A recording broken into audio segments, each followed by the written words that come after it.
So the Allianz Global Sustainability Strategy was founded in 1999 with two specific objectives in mind. The first was to deliver long-term competitive financial returns, which obviously as an active asset manager is important to us, but even more important to our clients. And we have always believed that investing in a sustainable and responsible way should never mean giving up that financial outperformance. The second part of our objective is to deliver a positive and measurable impact on society. And we do that by owning companies whose environmental, social and governance performance is better than that of the average company, but also by engaging with the companies that we own in order to improve their performance over time. In order to do those two things, we need to look at companies from the bottom up, so financial fundamental analysis, alongside our own proprietary understanding of material ESG risks.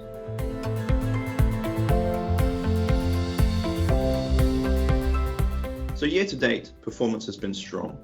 However, it has not been entirely without issues. In November of last year, 2020, we saw the announcement that a vaccine against COVID-19 had been successfully developed. And this triggered what has come to known as the reopening trade.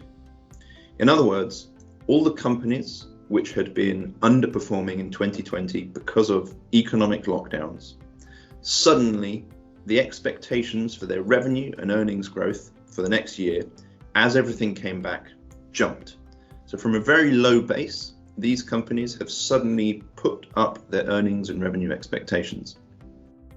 This has created a dynamic whereby investors looking at where to allocate their money have tried to chase these massive jumps in revenue and earnings.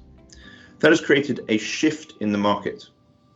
And what you have seen is that stocks which are known for generating strong, stable, but also high revenue and earnings growth over the long term, their share prices and indeed the multiples that you typically associate with those share prices have softened. Now, those are the types of company that we like. We like those businesses which you can invest in and hold for as long as possible, that are generating high quality cash flows over time. Because of that market rotation, we saw performance in the early part of this year and indeed the later part of last year suffer a bit relative to the broader index. However, what we've done is use that market rotation as an opportunity.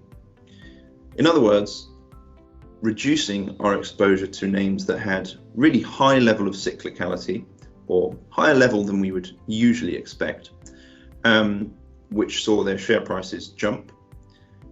And on the other hand, increase our positions in some of the names that we like over the longer term, but in this period have weakened in terms of their share price performance. Now, we're talking in July, and performance-wise, as of the end of June, already was starting to show the benefits of this approach.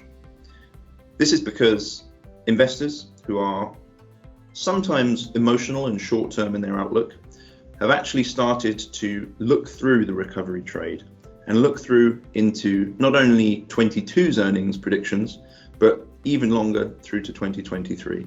And so those high quality names that we like in the portfolio have started to outperform once again.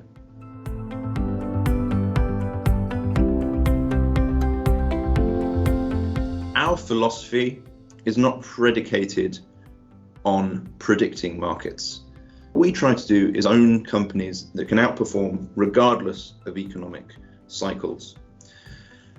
However, that said, we are clearly aware of what is happening in the market. And the main thing which is currently dogging investor commentary, the media, wherever you look, is inflation.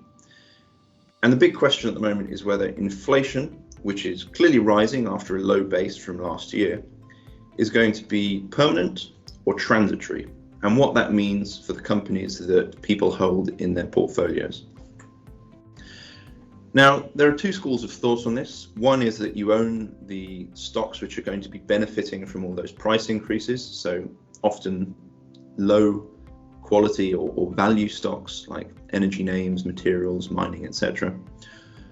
Or you can take the approach which we do, which is to own the types of company which are able to offset any sort of material adverse impact from inflation, i.e. raw material price increases, by virtue of their strong pricing power, their brand strength, or their technological edge.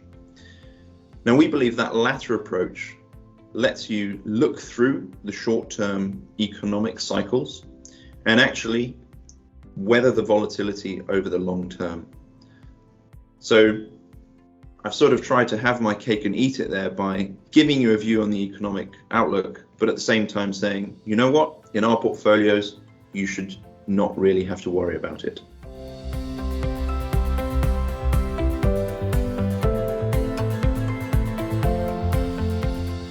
Yes, there is in fact, and this feeds directly into something that I was just mentioning in the outlook. So a company that we have bought into is one of Europe's largest producers of wood-based materials. And this company, although it has historically had some quite cyclical characteristics through its exposure to demand for essentially the raw material of wood and also the products that are made from it. So, for example, lumber, pulp for paper, and packaging. What this company is starting to do is to start to have more and more high quality characteristics. And this is driven mostly through management. So driving efficiencies, increasing the operational efficacy of the company. But there is also a long-term structural demand trend, which is that people are looking for ever more sustainable materials to produce their buildings, their packaging, but also increasingly technologically advanced things like anodes for the production of aluminium. So this company is benefiting from both a cyclical but also a long-term structural demand trend. And in the recent quarter, we saw that this valuation looked very appealing for us in terms of underestimating the long-term potential of this stock. And finally, from an ESG perspective, it has a very strong track record of being a responsible business. The company is overall a net negative emitter of CO2 emissions. Governance policies are extremely robust, and the innovation-centric culture of the firm reflects very well both internally and externally, meaning that employees are satisfied, they have no issues retaining talent, and the long-term projects that the company is working on are in good hands.